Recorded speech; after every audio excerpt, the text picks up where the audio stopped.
नमस्कार आदाब दोस्तों तीन बड़ी खबरें सामने आ रही हैं। सबसे पहली और बड़ी खबर, गुजरात में बीजेपी सरकार के एक और कानून पर सुप्रीम कोर्ट का हथौड़ा चल गया है। सुप्रीम कोर्ट से गुजरात की बीजेपी सरकार को बहुत बड़ा झटका लगा है। दरअसल गुजरात के अंदर बीजेपी सरकार ने धर्मांतरण कानून बनाया था और इस कानून को लागू करने के लिए बीजेपी लगातार हाथ पांव चला रही है, लेकिन यह मामला पूरी तरह से पहले हाईकोर्ट गया, उसके बाद सुप्रीम कोर्ट पहुंचा था और इसी मामले पर सुप्रीम कोर्ट ने जो अब फैसला दिया है उससे गुजरात बीजेपी सरकार को बड़ा झटका लगा है। किस तरह से, इसकी जानकारी आगे आपको देंगे। साथ ही साथ अगली बड़ी खबर में हम आपको बताएंगे दोस्तों, मध्य प्रदेश के अंदर दलितों के साथ लगातार अत्याचार जारी है। दोस्तों एक और दलित दूल्हे के घर पर हमला किया गया है जिसमें 11 लोगों को गिरफ्तार किया गया है। किस तरह से मध्य प्रदेश बीजेपी शासित राज्य में यह सब कुछ हुआ है, आगे इसकी भी तस्वीरें दिखाएंगे। साथ ही साथ अगली बड़ी खबर में हम आपको बताएंगे दोस्तों, कल जिस तरह से देश के प्रधानमंत्री नरेंद्र मोदी जी की रैली हुई थी, उनकी रैली के दौरान कई किसान नेताओं को, जो बड़े किसान नेता हैं, उनको नजरबंद कर दिया गया था। इसका अब खुलासा हुआ है। किस तरह से, इस पर क्या बवाल हुआ, इसकी भी जानकारी आगे आपको देंगे। उससे पहले एक छोटी सी रिक्वेस्ट करेंगे, वीडियो को लाइक करके ज्यादा से ज्यादा शेयर करिए, चैनल को सब्सक्राइब करके बेल आइकन को जरूर प्रेस कर लीजिए। बात करेंगे पहली और बड़ी खबर की। गुजरात के अंदर आप सभी जानते होंगे कि एक धर्मांतरण कानून गुजरात की बीजेपी सरकार ने बनाया, जिसके तहत यह बताया गया अगर कोई भी धर्म का व्यक्ति अगर दूसरे धर्म में किसी भी लड़की को बहला करके, फुसला करके, झूठ बोल करके या किसी भी तरह का लालच दे करके उससे शादी करेगा और अगर यह बात साबित हो गई कि वो जो है बहला फुसला करके, प्रेशर बना करके या किसी भी रीजन से उसने शादी की है, तो वो अपराध होगा और ऐसा करने पर उसको 5 साल की कैद और 2 लाख रुपए का जुर्माना लगाया जाएगा। ये धर्मांतरण कानून के कई ऐसे प्रावधान है, अगर हम बताने लगेंगे तो बहुत लंबा हो जाएगा, लेकिन कुछ मुख्य चीज है और इसको लेकर के मचे घमासान के बीच जमीयत उलमाए हिंद ने इसको चैलेंज किया था हाईकोर्ट के अंदर कि इसमें, इस धर्मांतरण कानून में जो बीजेपी की सरकार लागू करने जा रही है, इसमें कई ऐसे प्रावधान हैं जो असंवैधानिक हैं और इनको रद्द करके ही इस कानून को लागू किया जाए। इस पर हाईकोर्ट ने जिस चीज पर जमीयत उलमाए हिंद को यानी आपत्ति थी, हाईकोर्ट को भी ऐसा लगा कि हां ये आपत्तिजनक है, उस पर रोक लगाते हुए गुजरात की बीजेपी सरकार को कहा कि इन यानी कि प्रावधानों को आप हटा करके ही इस कानून को लागू करिए और इसके बाद यह पूरा मामला सुप्रीम कोर्ट में पहुंचा था और सुप्रीम कोर्ट ने अब इस मामले पर बड़ा फैसला सुनाया है। सुप्रीम कोर्ट ने साफ तौर पर कह दिया है गुजरात बीजेपी सरकार को कि आप पहले हाईकोर्ट जाइए, जो हाईकोर्ट का फैसला है वही मान्य है, हम इसमें दखलंदाजी नहीं करेंगे। आपको बता दें कि सुप्रीम कोर्ट ने मामले का परीक्षण करते हुए नोटिस जारी किया है। राज्य सरकार ने गुजरात हाईकोर्ट के 19 अगस्त 2021 को जारी एक आदेश को सुप्रीम कोर्ट में चुनौती दी थी और इस पर जो है यह कहा था कि जो है, तो गुजरात सरकार ने यह कहा था कि जो हमने कानून बनाया है उसको उसी तरह से लागू किया जाए, लेकिन इसको यानी कोर्ट में चैलेंज दे दिया गया था। उसके बाद ये कानून जो है पेंडिंग हो गया था। आपको बताते हैं कि इसमें मामला है क्या।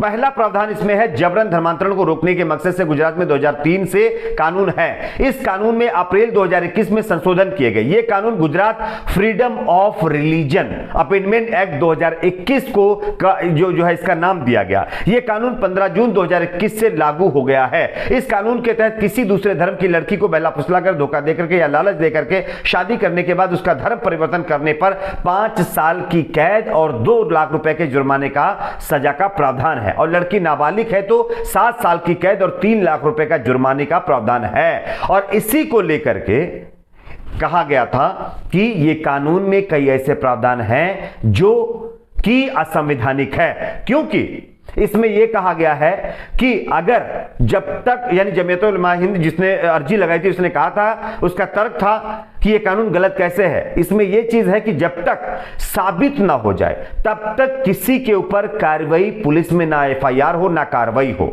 और गुजरात सरकार क्या चाहती है, ऐसा कुछ नहीं हो, यानी कि उनका साफ तौर पर कहना है कि जिस तरह से हमने प्रावधान बनाया उसी तरह से यह कानून लागू की जाए।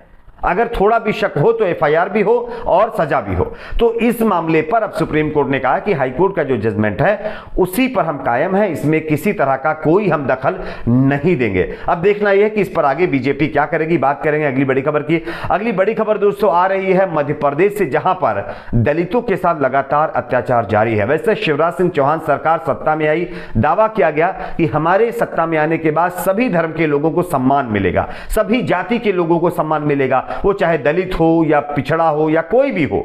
लेकिन इसकी एक ताजा तस्वीर जो मध्य प्रदेश से सामने आ रही है वो मैं आपको दिखाना चाहता हूं। आप देख सकते हैं मध्य प्रदेश के राजगढ़ जिले के माचलपुर थाना क्षेत्र का मामला है, जहां पर एक दलित व्यक्ति को अपने शादी में डीजे बजाने, जुलूस निकालने को लेकर के ग्रामीणों ने उसके घर पर यानी दलित दूल्हे के घर पर हमला कर दिया, तोड़फोड़ कर दी, जिसके बाद बताया जा रहा है कि संबंध में पुलिस ने 38 लोगों के ऊपर एफआईआर दर्ज करके 11 लोगों को गिरफ्तार भी कर लिया है। खैर एफआईआर भी हो गई, गिरफ्तार भी कर लिया है, यह पुलिस का काम है, करना भी चाहिए। लेकिन सवाल सबसे बड़ा यह है कि आखिरकार आज भी हमारे समाज में दलित, पिछड़ा, एससी, एसटी, इनको एक अलग नजर से क्यों देखा जा रहा है?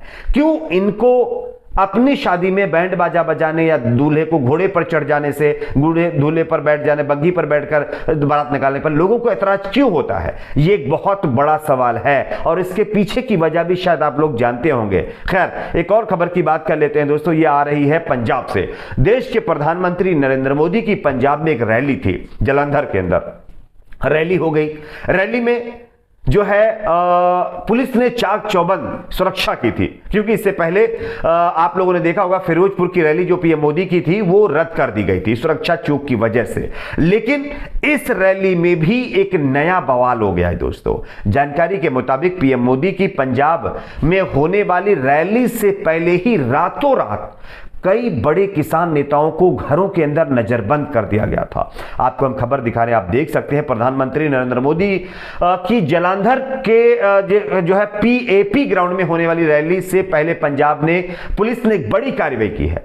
पुलिस ने प्रधानमंत्री का विरोध करने वाले किसान नेताओं को उनके घरों में नजरबंद कर दिया था। पुलिस ने सोमवार को तड़के विभिन्न गांव में नाकेबंदी करके उनके घर से बाहर निकलने पर रोक लगा दी थी।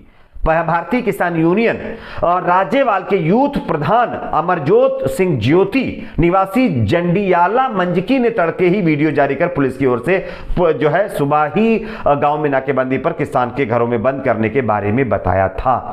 क्या आपको लगता है हमारा देश लोकतंत्र से चलता है? हमारे देश में लोकतंत्र है, हमारे देश में संविधान है और हमारे लोकतंत्र ने हमको ये फ्रीडम दी है कि आप किसी का भी विरोध कर सकते हैं। अगर आपको कुछ गलत लगता है तो अगर किसानों को ये लग रहा था कि मोदी सरकार ने झूठे वादे करके उनका विरोध प्रदर्शन खत्म करवा करके अभी तक वो जो वादे किए थे उस पर काम नहीं कर रहे, वो उसके खिलाफ विरोध करना चाहते थे, तो क्या लोगों को घर में नजरबंद कर देना ये लोकतंत्र में वाजिब है? क्या लोकतंत्र में ये सब कुछ ठीक है? नीचे कमेंट सेक्शन में आप जरूर बताइएगा। वीडियो को लाइक, शेयर, चैनल को सब्सक्राइब जरूर करें।